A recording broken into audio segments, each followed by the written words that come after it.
자, 천당과 지옥 이야기 한번 해볼게요. 그러니까 이긴 정당과 압승한 정당과 대패한 정당의 서로 달라진 비교되는 모습을 한번 보겠습니다. 지금 국민의힘이 지도부 사퇴 안 해. 그럴 것도 그럴 거지. 책임은 윤석열한테 있는데 왜 김기현 사퇴해 이런 분위기일 거고. 그러니까 이제 혁신이 하나 띄우는 거예요.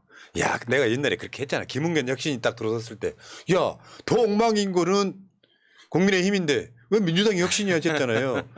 닥쳐서 하잖아 지금. 근데 더 웃긴 거는 혁신위 위원장을 김기현이 맡는다는 겁니다. 야, 생각 못했다. 이게 왜 혁신이죠? 그리고 총선 기획단도 빨리 띄우겠다 했는데 총선 기획단은 누구게요? 누구예요? 네, 이철규가 얘기되고 있습니다. 그러면 뭐예요? 지금 지도부랑 다른 게 뭐가 당대표 있습니까? 사무총장인데 그냥 명함갈이 하는 거죠. 간판갈이 하는 거죠. 조산모사야? 야, 민주당에서 혁신이 띄우고 그 혁신위원장을 이재명이 한다고 생각해봐요. 당 내에서 뭐라고 하겠습니까? 진짜 웃긴다 진짜. 이게 어떻게 보면요, 난 지금도 국민의힘 원내대표 이름이 잘 생각이 안 나. 윤재옥입니다. 윤재옥. 야, 좋아하는구나. 난 저 이름을 굳이 기억. 내 머리 용량 한계가 있거든. 제가 굉장히 궁금했거든요. 어. 재옥인지 재욱인지 항상 헷갈려가지고 항상 검색했습니다.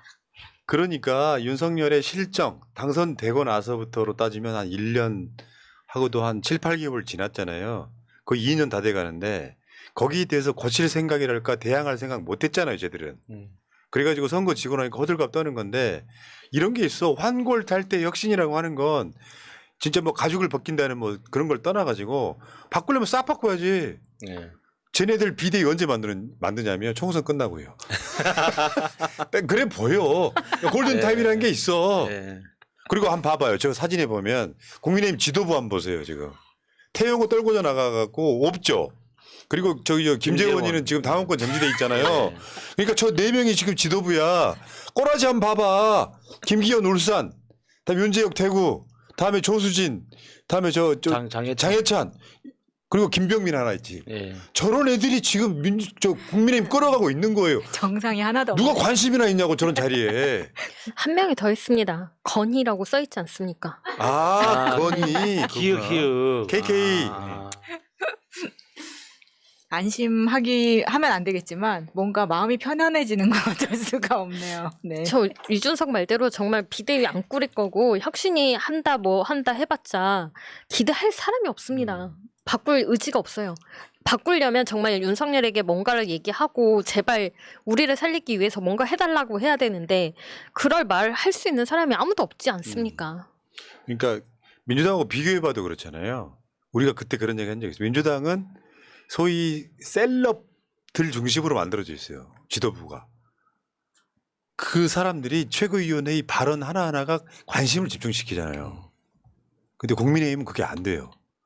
저기서 김기현 빼고 나면 조수진이 비례 1선이에요. 뭐 김병민이나 장해찬 이런 애들은 뭐 말할 것도 없고. 네. 근데 장해찬이나 조수진이나 이런 애들 또 극우야. 막말로 유명한 사람들이잖아요. 그러니까 그 극우 하기야 뭐 김기현도 극우니까 윤재옥은 거기서 존재감도 아예 없어. 이게 계속 반복되는 거죠. 그런데 저 구석탱이에서 기회가 왔다면 내가 윤석열이라면 어차피 지가 뭐 당 조정하는 총재 역할을 하고 있으니까 그러면 나는 뭔가 사람들 관심이 집중되는 사람들로 지도부 구성할 것 같거든요. 안 하잖아. 예를 들면 내가 좀 컨트롤이 좀 껄쩍지근해도 예를 들면은 알려주지 말라 그러는데 알려드릴게요. 그들이 그나마 좋아하는 나경원이나 저 안철수나 이런 사람들로 스타 군단, 지들 입장에서 스타 군단으로 비대위를 꾸려가지고 요걸 총선 때까지 갖고 가는 거지. 그러면 그나마 집중도가 생길 거 아니에요. 누가 장해찬이, 김병민이, 조수진이 이런 사람들 누가 호감을 느끼냐고. 그리고 또 지도부 보면 저 원내대표나 당대표나 사무총장, 정책위의장이 또 다 비수도권이야. 관심 없죠. 실제로요, 오늘부터 정치 신인들이 명함 나눠지기 시작한 날이에요. 180 남아가지고. 180일. 180일 남은. 예. 근데 여러분들 그런 거 있잖아요. 현역 국회의원들은 자기 홍보수단이 되게 많아. 플래카드도 걸고. 예. 의정보고서 있잖아요. 예. 이런 거 막 배달을 시키니까. 그런데 일반 시민들은 알릴 방법이 없는 거예요. 그러니까 여러분들 파란 잠바나 뭐 등 있고 누가 지하철역에서 명함 나눠주잖아요. 최소한 파란 색깔은 받아주세요. 그건 서로 간 A라고 생각해요. 뭐 그런 거라고 생각하는데 국민의힘이 지금 저러고 있는 거. 뭐 저런 애들이 저렇게 앉아가지고 뭔 방법이 나오겠습니까? 윤석열 눈치 보느라고 당 쇄신 이런 게 없는데 민주당 얼마나 진솔하고 솔직했어요. 일면식도 없는 김은경 혁신위원장 모셔다가 혁신안 지금 냈잖아요. 그런 용기도 없는 것들이잖아요, 지금. 그러니까 나중에 국민의힘에서 만들었다는 그 혁신위에서 나오는 혁신안을 한번 보면은 또 한번 재미있는 시간을 가질 수 있을 것 같아요. 예. 자, 국민의힘이 지금 저런 거예요. 진퇴양난이죠. 어떻게 할 방법이 없어가지고, 혁신위원장의 김기현. 야, 와, 새롭다. 조선모사. 다 환장하겠다, 진짜. 부끄러운 새끼들, 진짜. 그리고 뭐 혁신위뿐만 아니라 뭐 인재영입이랑 무슨 또 하나 뭐 위원회를 3개 꾸린다고 하는데. 총선기획단. 예, 총선기획단?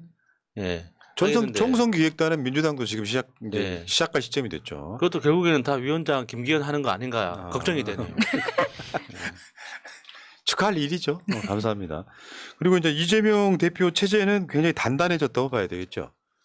그러니까 이재명 대표 체제는 저 구속영장 기각으로 저는 사실상 끝났다고 보는데 17% 차이로 이겨버렸고 발산력 유세에서 이재명의 파워를 보여줬죠.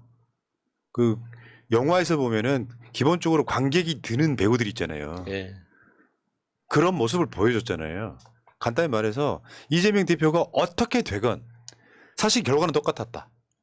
전 그렇게 봅니다. 예를 들어서 기각이 됐건 저들이 뜻대로 뭔가 잘못이 됐더라도 단단하게 뭉쳐져 있는 지지층들은 민주당 하는 거 보고 예를 들어서 대법원장 부결시킨다든지 그런 거 보고 훨씬 더 열광하는 이런 과정이 아니었나. 사실은 그래서 이번 선거는 이재명의 승리라고 보는 게 뭐 진기훈 후보한테는 좀 미안하긴 합니다만 진기훈 후보를 보고 찍은 것도 있겠지만 이재명 대표를 보고 찍은 표라고 저는 봐야겠죠. 그렇죠. 그러니까 이재명 대표를 지키기 위한 뜻도 있겠지만, 그러니까 이재명 대표 쓴 글대로, 그러니까 분노 투표가 진짜 무서운 거거든요.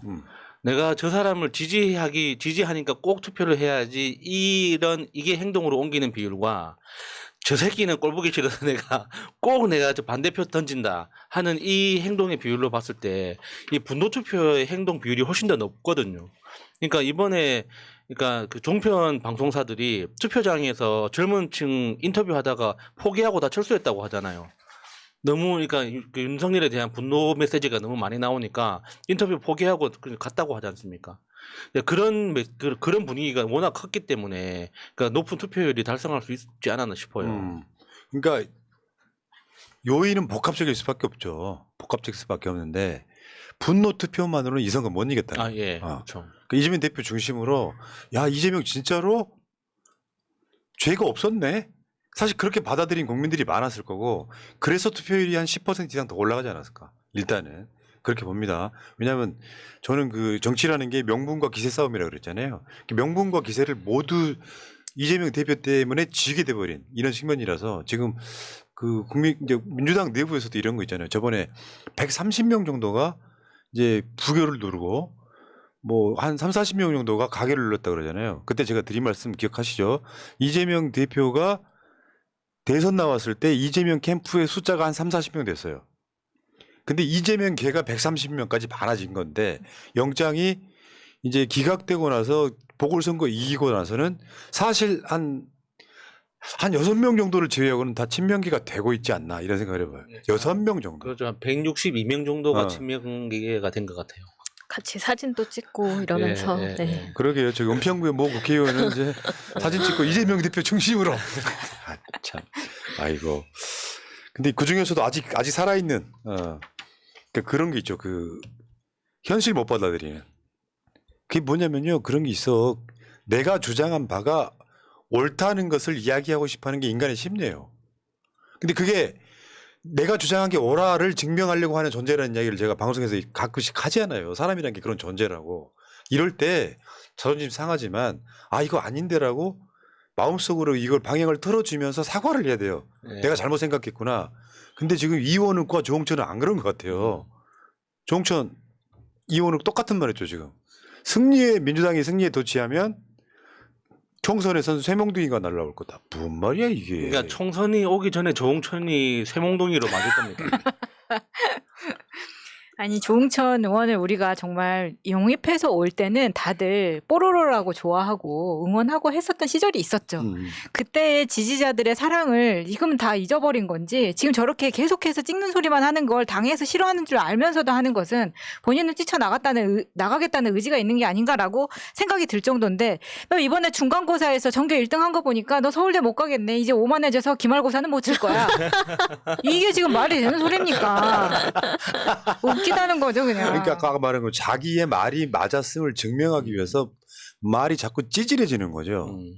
왜 있잖아. 얘네들 원래 그게 이재명 대표 체제를 무너뜨리고 비대위로 만들기 위해서 구속시키고 나서 당대표 사퇴하라고 주장하려고 했던 의도는 우리가 뻔히 알잖아. 그러니까 검찰의 아가리에 이재명 대표를 집어넣겠다는 의도가 있었는데 얘네들 그걸 어떻게 포장했냐. 법원에 가서 죄가 없으면 영장 기각해 줄 테니까 가서 제대로 된 그 판단을 받아보고 와라. 그리고 자기들이 그런 거잖아요. 우리가 그렇게 했기 때문에 이재명 대표의 누명이 벗겨졌다고 얘기하는 애들이야. 그러니까 가면 갈수록 이게 도대체 난 이래서 그러면 내가 태세가 바뀌려면 사과를 하든가 하는 게 아니라 봐봐. 쉽게 표현해서 강서구청장 선거를 지길 바랬던 거예요. 네. 그러니까 조홍천 의원은 보면 볼수록 왜 저 사람이 변호사를 안 하고 술집을 했었는지 이해가 됩니다. 그러니까 검사 퇴직하고 나서 변호사를 하면은 누구보다 잘 먹고 잘 살 수 있는데 왜 변호사를 못 했느냐. 변호사는 의뢰인한테 굽신거려야 되잖아요. 그걸 차마 못 했던 거예요. 그러니까 술 장사나 하고 말란다. 그런 거 아니었을까 싶어요. 회장사. 네. 이제 봐봐 나중에 봐 총선 승리 막 압승하잖아요.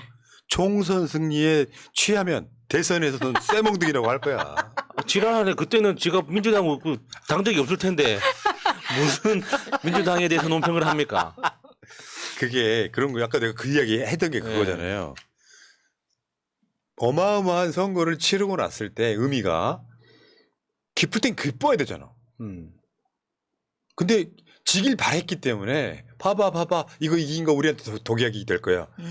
이런 대가리들 갖고 어떻게 정치를 한다는 게 그러니까 완전 지지층하고 완전히 다르게 가고 있는 거죠. 부끄럽습니다 진짜. 자 일단은 어찌 됐건 민주당은 뭐 축제 분위기가 아니고요. 이재명 대표가 그 진교훈 후보의 승리가 확정되니까 워워 했잖아요. 들뜬 사람 없어요 지금. 더군다나 국정감사랑 같이 연결되면서 연타로 때릴 수 있는 기회가 온 거죠. 그러니까 막 지금 그 방어하는 쪽과 공격하는 쪽에 어마어마한 차이가 있잖아요. 계속 비리가 드러나니까 민주당은 지금 막 환호하는 것 같은 느낌은 없지만 사기가 이만큼 올라 있는 거죠. 맞습니다. 그러니까 국정감사의 이상한 모습도 보여요. 그 이야기 이따가 따로 한번 해보고. 자 여기까지 멧돼지 가발님. 전 가발 아니에요. 네. 레나 와이리님 감사합니다. 미국에서 보내주셨고요. 자 다음 주제로 가겠습니다.